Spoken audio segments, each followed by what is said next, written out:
All right, just for the record, give us your name and the spelling of your name. Nancy Barringer Williams.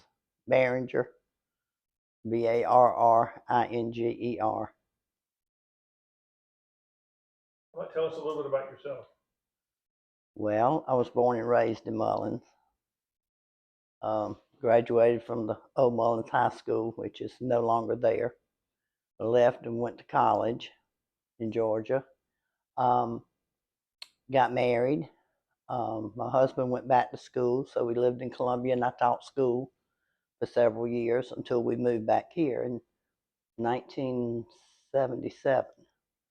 And Ted, my husband, started working at the store, and I taught here in Nichols and in McCormick.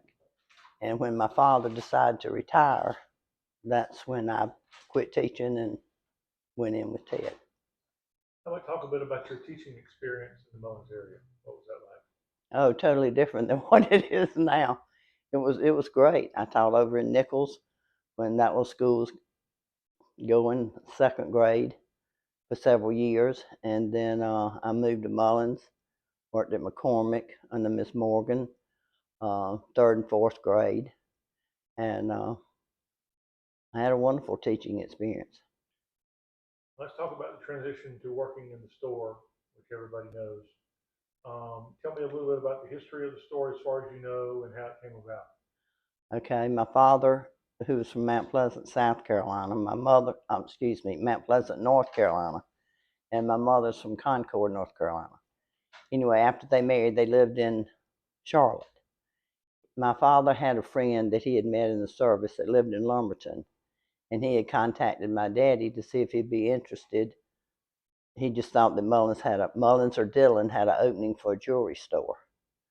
So he decided on Mullins, and he and my mother and my brother came here in 1947, and then I was born after that, and stayed at the store over here across the railroad tracks until 1959. And he bought the building where we are now at 140 South Main. Um, in 2003, I believe, it was put on the National Historical Register. So that building had been here for a while. He had divided the building up, and instead of using the whole building, and on part of it, it was a bakery. And I think most people that grew up around here in my vintage remember Paul Sanderson and his bakery and his famous donuts. So, so he was there for a while. So that's another building. And he retired. I'm not sure. I can't remember what year he decided to retire. And Ted and I took over. Well, Barringers is such an iconic part of Main Street in Mullins. The sign has always fascinated me. Can you talk a little bit about what you know about the sign?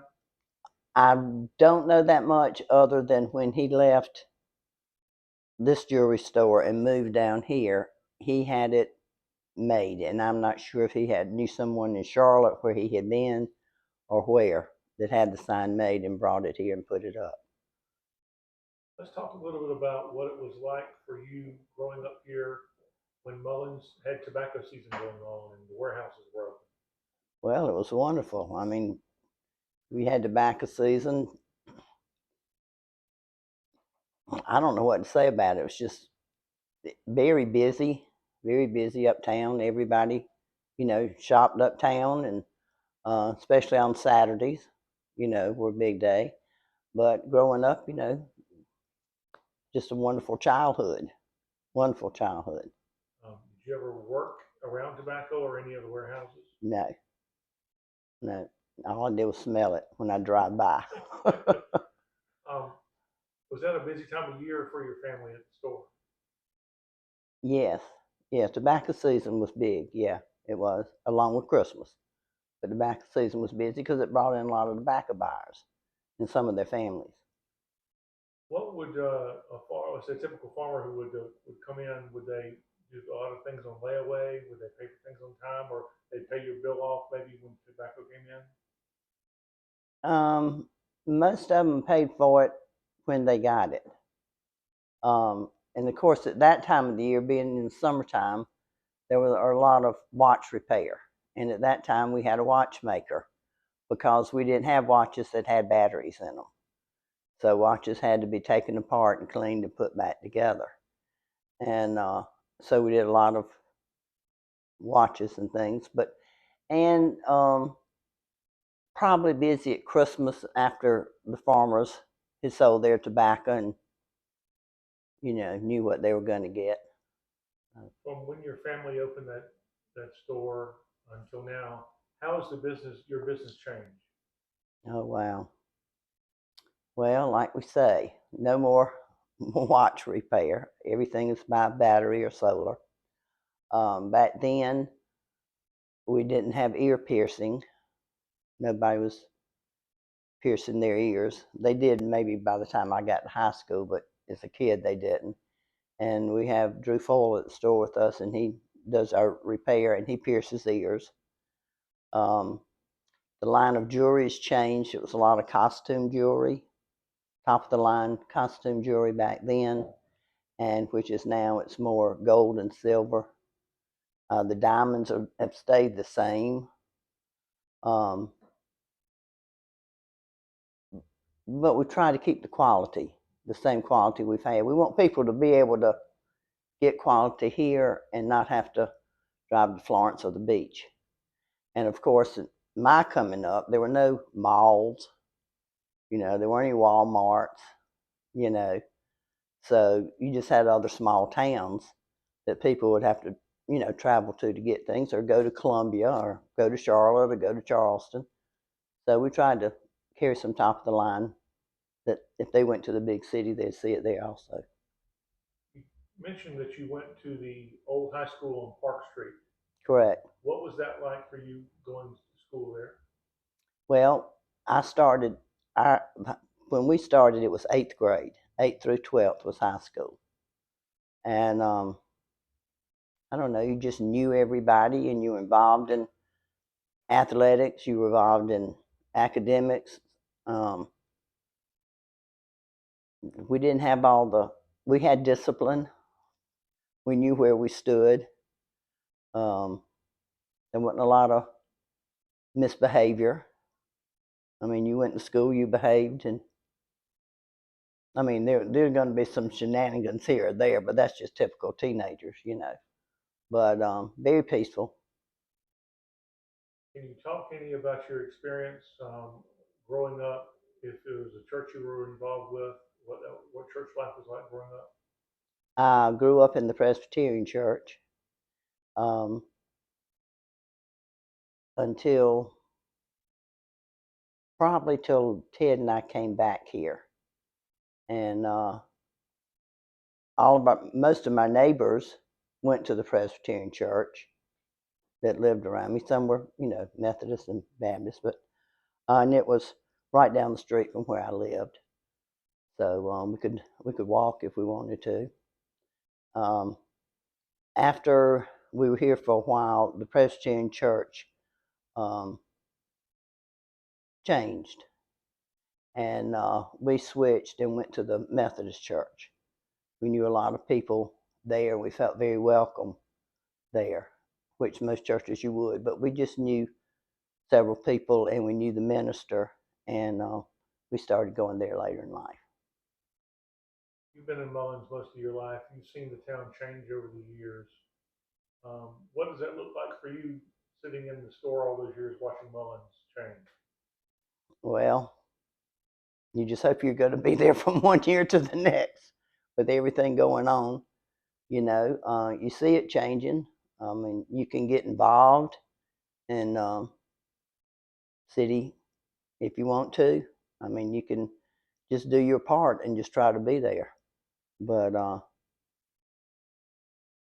city's going to change whether I'm there or not.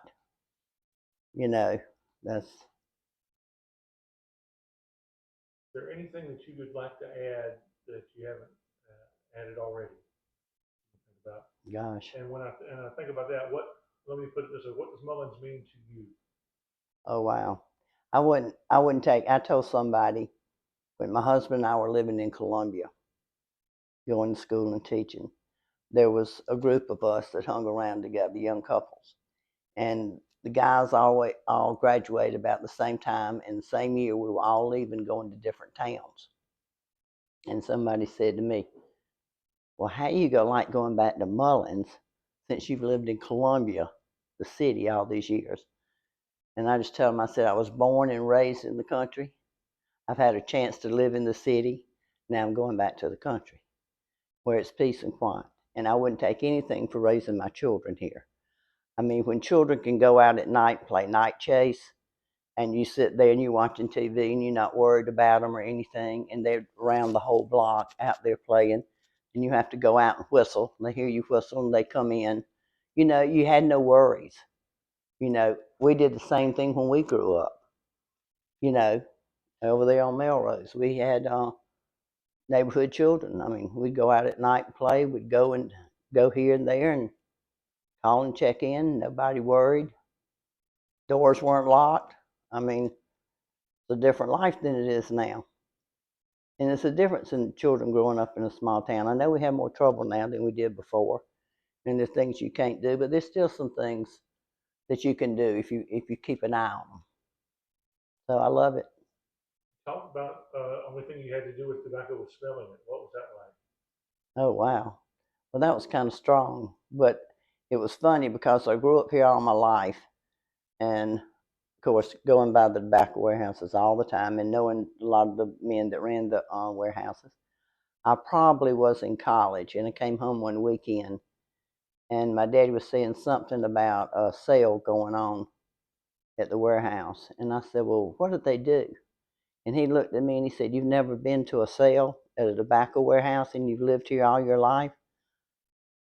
I said, no, I walk by them and I see them. So he took me up there and we went to a tobacco sale with him, going through the tobacco and auctioning and flipping tobacco and selling. And so that was real impressive.